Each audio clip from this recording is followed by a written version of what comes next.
വിടാണ്ട് നഷ്ടപ്പെടാണ്ട് ഉണ്ടാവണമെന്ന് പ്രാർത്ഥിക്കുക. മാത്രമല്ല കുട്ടികളെല്ലാവരും ഭാഗത്ത് ആരെങ്കിലുമൊക്കെ ഇല്ലയോ അവരൊക്കെ മേടിക്കണം പുസ്തകം, അവരൊരു വീട്ടിൽ വെക്കണം, വായിക്കണം. നേരത്തോ ചെയ്യണം. ഒരു വരി മതി, 2 വരി മതി, 4 വരി മതി, ഇങ്ങനെ വായിക്കാനും തുടങ്ങിയാലുണ്ടല്ലോ ഭഗവാൻ അതിങ്ങനെ നമുക്ക് സ്വാമി കയറ്റി തരും. നമുക്ക് പഠിപ്പിക്കാനുള്ള സാധ്യതയുണ്ടാവും, അത് ചെയ്യാനുള്ള സാധ്യതയുണ്ടാവും. എല്ലാ ഭാഗ്യവും അതുകൊണ്ട് എല്ലാ ശക്തിയും കഴിവും. അതുകൊണ്ട് ആരുടെ കുട്ടികളുടെ കയ്യിലൊക്കെ ആരുടെ കയ്യിലൊക്കെ ഇല്ലയോ അതൊക്കെ മേടിച്ചു. കാരണം ഇതിൽ നല്ലൊരു സാധനം കൊടുക്കാനുമില്ല, വാങ്ങിക്കാനുമില്ല, സൂക്ഷിക്കാനുമില്ല. മറ്റതൊക്കെ വെച്ച് കഴിഞ്ഞാൽ ഒന്നുകിൽ മങ്ങി, അല്ലെങ്കിൽ വില കുറഞ്ഞു, വില കൂടി വെച്ച് കഴിഞ്ഞാൽ ചിലപ്പോൾ ആപത്ത്, ചിലപ്പോൾ സങ്കടം, ശരിയാണ് ഇത് ചോദിക്കാം. ഇത് കൊടുക്കാൻ ഒരാൾക്ക് അവരോടും സൂക്ഷിക്കാം. ഒരിക്കലും ഭഗവാനാണ്. ഭഗവാൻ ഇതൊക്കെ ഗുണമുണ്ടാവും. ആ ഗുണങ്ങളൊക്കെ ഭഗവത്തിന്, കാരണം ഭഗവാൻ തന്നെയാണ് ഈ പുസ്തകമായിട്ട് ഇങ്ങനെ നടക്കുന്നത് ഈ ലോകം മുഴുവൻ. കാരണം ഭഗവാനെ ഇതല്ലാതെ വേറെ മാർഗ്ഗമില്ല. അമ്പലത്തിലേക്ക് ഇരുന്നാൽ എത്ര ആളുകൾക്ക് വരാൻ പറ്റുന്ന പറ്റി തന്നെ പുസ്തകമായിട്ട് വന്നു കഴിഞ്ഞാൽ വാങ്മയി മൂർത്തി, വായ തുറക്കി വേണ്ടു, നാവ് തുറക്കി വേണ്ടു, വായിക്കേ വേണ്ടു, കേൾക്കേ വേണ്ടു, പാടേ വേണ്ടു.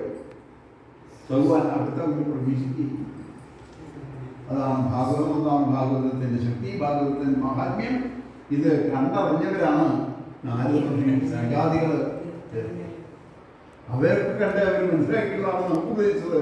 അത് നമ്മൾ ഇത്ര ശ്രദ്ധയോടുകൂടി കൊണ്ടു നടന്നാൽ കാണാം. അത് എല്ലാവർക്കും ഭംഗിയുണ്ടാവട്ടെ.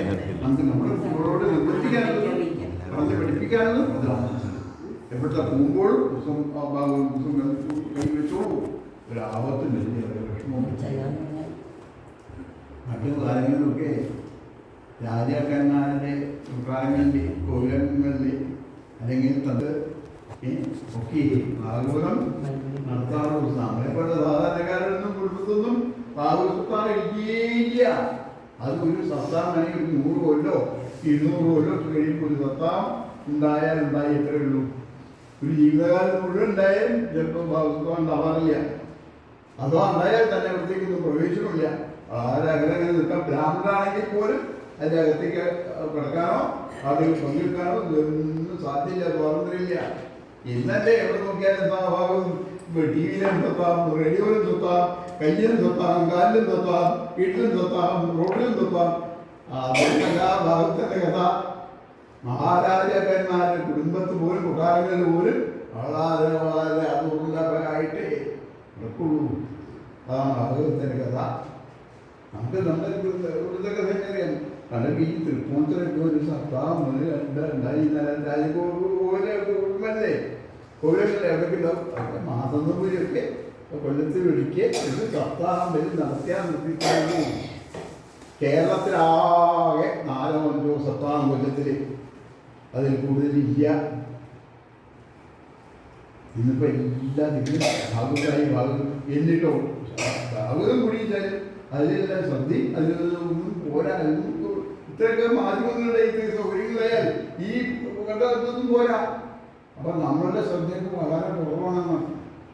അത് നമ്മൾ തന്നെ ഉണ്ടാക്കണം. വേറെ ആളുടെ കയ്യിൽ നിന്ന് മേടിക്കാൻ പറ്റില്ല. അത് നമ്മൾ തന്നെ നമ്മൾ ശ്രദ്ധിക്കുന്നു. നമ്മുടെ കുട്ടികളെ ഉള്ളത് അതിൻ്റെ അടുത്തൊക്കെ ഭാഗവതം സൂക്ഷിക്കാൻ പറയാം, ഭാഗവതം വായിക്കാൻ പറയാം, ഭാഗവതം പഠിക്കാൻ പറയാം, ശ്രദ്ധിക്കുക.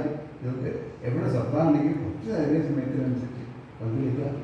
നോട്ടീസ് കിട്ടി കഴിഞ്ഞാൽ അത് കുറച്ചിട്ട് കുട്ടികളെങ്കിൽ കിട്ടും. അതല്ലാതെ എപ്പോഴെങ്കിലും സമയം അരമണിക്കൂറിൽ പറയാണ് ഒരു അരനിമിഷമെങ്കിലും ഭാഗവതത്താൻ കേട്ടാൽ മതി നോക്കിയാണ്.